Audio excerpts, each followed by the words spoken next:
Machiavelli in this Illuminati, all through your body. The blows like a 12-gauge shot. Feel me? And God said He should send His one begotten Son to lead the wild into the ways. Follow me. Yo les potos, c'est Sacha, bienvenue dans cette nouvelle vidéo. Donc on vous confirme que la délégation barcelonaise est bien à Paris pour Neymar. Ils ont atterri vers les 10h du matin avec Abidal, Oscar Gros, Nasser et Leonardo seront présents à la réunion. Le dénouement est proche, ainsi que Bartomeu. Donc ce fil rouge de la journée, ce sera la journée de Neymar. Donc la réunion PSG-Barça pour Neymar est confirmée. Elle va se tenir en ce moment même à Paris, où le directeur sportif des Blaugrana, Eric Abidal, ainsi que Javier Bordas, secrétaire général, et Oscar Gros, directeur général, sont arrivés dans la capitale ce mardi matin. Une table ronde organisée avec le directeur sportif du Paris Saint-Germain, Leonardo, seulement. Annoncé présent par la presse espagnole, le président Nasser Al-Khelaifi ne participera pas à cette réunion. Ce nouveau déplacement, 2 semaines après un échec, a pour but de présenter la dernière offre du FC Barcelone pour faire venir Neymar qui souhaite quitter le PSG, où l'entourage a mis une forte pression sur les dirigeants barcelonais pour faire cette entrevue de la dernière chance.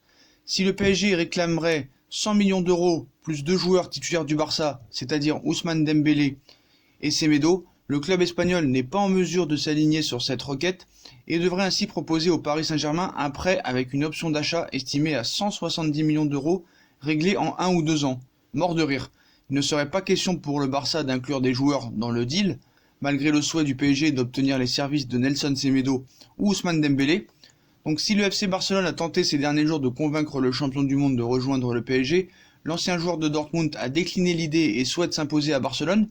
Il y a donc de très fortes chances pour que les deux clubs ne trouvent encore pas d'accord, mais cela pourrait éventuellement siffler la fin d'un épisode qui dure déjà depuis trop longtemps et qui bloque actuellement tous les dossiers de Paris à moins de 6 jours de la fin du marché. Donc les prochaines heures s'annoncent vraiment décisifs. Donc PSG-Barça, enfin la bonne réunion.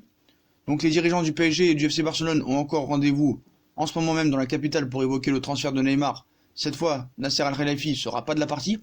Donc comme on se retrouve, c'est la deuxième réunion en l'espace de 2 semaines entre le PSG et le Barça ce mardi à Paris. La délégation catalane, encore amenée par Eric Abidal, s'est une nouvelle fois envolée vers la capitale française pour y rencontrer Leonardo. Le directeur sportif des champions de France, cette rencontre n'avait rien donné la semaine passée, mais cette fois, il y aurait une petite différence. Nasser Al-Khelaifi ne sera pas du rendez-vous. Donc la non-présence du président parisien indique-t-elle que le PSG est sur le point de prendre une décision forte? C'est toute la question. Donc les Blaugrana vont faire une double proposition pour le Brésilien. Donc comme on vous a dit, une offre de 170 millions d'euros payable en 2021. J'ai envie de rigoler là, j'ai envie d'avoir un fou rire. Ou une offre de 140 ou 150 millions d'euros payable l'an prochain. Cela reste encore loin des exigences du PSG qui veut une somme d'argent importante dès cette fin d'été afin de renforcer son effectif. Même si cette donnée se complique de jour en jour à mesure qu'approche la fin du mercato en Ligue 1, le 2 septembre, l'un des deux clubs fera-t-il une concession, un pas vers l'autre? En attendant, une autre inconnue concerne Ousmane Dembélé. On évoque tous deux la possibilité que désormais l'international français soit inclus dans la transaction sous une forme qui reste à définir.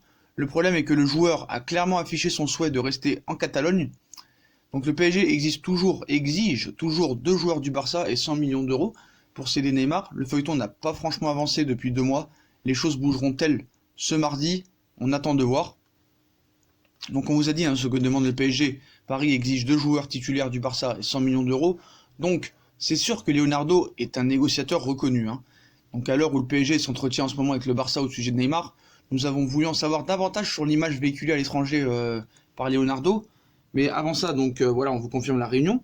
Donc c'est à se demander si le Qatar ne paye pas certains journaux espagnols, car c'est juste incroyable le nombre de unes sur le PSG depuis que le PSG est qatari. En bien ou en mal, parler de toi fait toujours de la pub, tu me diras. Donc pour moi, le Barça est devenu un jouet pour le PSG. Paris les mène en bateau depuis le début. Ça fait même plaisir au ministère du Tourisme. Hôtels, restauration, transport, visibilité médiatique, pour repartir bredouille en fait. Donc le PSG est devenu une start-up qui participe à l'économie, on va dire ça comme ça, parce que ça sert à rien de réserver des hôtels, tout ça et tout. Donc achat 222 millions d'euros, c'est ce qu'a dépensé le Paris Saint-Germain pour Neymar en 2017, et la vente 170 millions d'euros. Paris perdrait 52 millions d'euros, mort de rire. Salaire juillet et août 6,12 millions d'euros, 52 plus 6,12 égale 58,12. Donc perte égale 58,12. Donc pourquoi pas faire une fondation l'Abbé Pierre, hein, avec tout le respect que j'ai pour l'Abbé Pierre. Donc le transfert de l'émir du Qatar au Barça est facile à obtenir que celui de Neymar. Donc pour votre info, hein, juste le capital de QNB est supérieur au budget entier de toute la Catalogne. Donc j'ai mal au cœur pour vous, hein. Vous serez victime de illusions vendues par vos dirigeants, les Barcelonais. Donc rendez-vous la saison prochaine pour voir lequel de vos joueurs sera encore chopé par le puissant émir du Qatar. Donc le mec appelle carrément à s'en prendre physiquement à Neymar, hein, des gens, hein, dans les commentaires. Ils pensent qu'on peut pas venir les soulever. Non mais c'est mort de rire. Mort de rire. Donc le staff médical du PSG, faut savoir, serait très favorable apparemment. Serait très favorable à la venue d'Ousmane Dembélé, en justifiant ainsi leur décision. Il n'y a rien de pire que se faire chier au boulot avec Dembélé, c'est l'assurance d'avoir du taf tout au long de la saison. Voilà, c'est bien une moquerie, hein. Donc moi j'ai envie de dire à Abidal, ouais, intéressante ta proposition de prêt de 2 ans, mais faut que... Voilà, j'en parle à ma femme avant, t'es un peu bête. Un peu bête. Donc voilà, donc résumons, un Neymar manque de respect, soi-disant avec une mention Barça-PSG, si on peut argumenter sur le contexte. Ça reste en fait... petit cœur émotif, hein. Lui il veut du respect, mais bon, par contre les autres n'ont pas de respect. Donc voilà, est-ce que Nasser Al-Khelaifi ne sera pas présent, hein? De l'autre côté, Oscar Gros, 2 dirigeants ont le pouvoir de conclure des contrats signés aujourd'hui. Donc dans cette négociation, si on peut voir un petit peu la délégation qui est arrivée, donc Alvaro Costa, très proche de Neymar, et André Curie, recruteur du club en Amérique du Sud, ont rejoint aussi la délégation à Paris. Donc dans la nouvelle proposition, Ousmane pourrait entrer, le français est aimé du côté du PSG. Il aurait perdu son immunité au Barça. Ses blessures et le dernier épisode dans lequel, après une rupture à Bilbao, il n'a pas informé les médecins du club. Donc je crois le summum de l'indignité de l'offre du Barça. Ce n'est pas que ce soit un prêt, ce n'est même pas encore le montant du prêt avec option d'achat. Adossé à ce prêt, c'est le caractère non obligatoire de ce dernier. En gros, on leur a payé 222 millions d'euros un joueur qu'ils espèrent récupérer gratuit. Leur vieille offre de prêt là au rabais, qu'ils se foutent au derrière, hein, et qu'ils s'en profitent pour y caler leur optimisme en même temps. Voilà, donc j'ai envie de dire bonne journée à tous. Donc on va revenir un petit peu sur les propos et les qualités de Leonardo, de négociateur. Donc dans le dossier Neymar, tout a été dit ou presque, hein, sur International Auriverde et ses agissements en coulisses. Cependant, à l'heure où Leonardo rencontre actuellement ses homologues du FC Barcelone, une question se pose. Comment est perçue la gestion du cas Neymar par Léo? Au-delà du dénouement de cette histoire, l'image de l'ancien milieu de terrain suscite pas mal de commentaires. Annoncé comme le patron chargé de remettre de l'ordre dans la maison rouge et bleue, ce dernier fait plutôt l'unanimité en France. Mais à l'étranger, au pays de Ney, la fermeté affichée par l'homme plaît. Donc l'impression que l'on a, c'est que tout le monde est un peu usé par toutes ces informations venant d'Espagne, de France et d'ailleurs. Au Brésil aussi, on est contaminé par ça. Donc c'est difficile de savoir ce que pense vraiment Leonardo au Brésil. Il y a beaucoup de gens qui soutiennent quand même le PSG et qui veulent voir Neymar rester au PSG. Ce serait le premier coup dur pour un jeune perçu comme un enfant gâté au Brésil. Voilà, Leonardo n'est pas considéré comme le vrai décideur apparemment, mais il se trompe, parce que cependant quelques réserves existent. En clair, si Leonardo est l'homme qui a repoussé toutes les avances pour Neymar et si Nasser Al-Khelaifi lui a donné les pleins pouvoirs, il n'est pas considéré comme le vrai décideur dans cette affaire pour autant. Je le vois comme une marionnette du Qatar. Le positionnement de Leonardo est trompeur. Ça dit que ça négocie, mais ça ne négocie rien du tout en fait. Neymar souffre de ça et on peut critiquer sa gestion de ce point de vue. Un sentiment partagé par... Donc même si le visage du PSG dans ces négociations, ici on sait qu'il n'est pas l'homme clé des tractations, tant que Nasser El-Khelaifi n'entre pas en scène, le dossier n'avancera pas, ça c'est faux pour moi. Nasser El-Khelaifi n'a plus de pouvoir au Paris Saint-Germain, c'est le Prince et Leonardo qui gèrent ce dossier. Car même s'il est le directeur sportif du PSG et l'autre président, la sensation qui prédomine, c'est que le dossier Neymar est géré directement par le Qatar.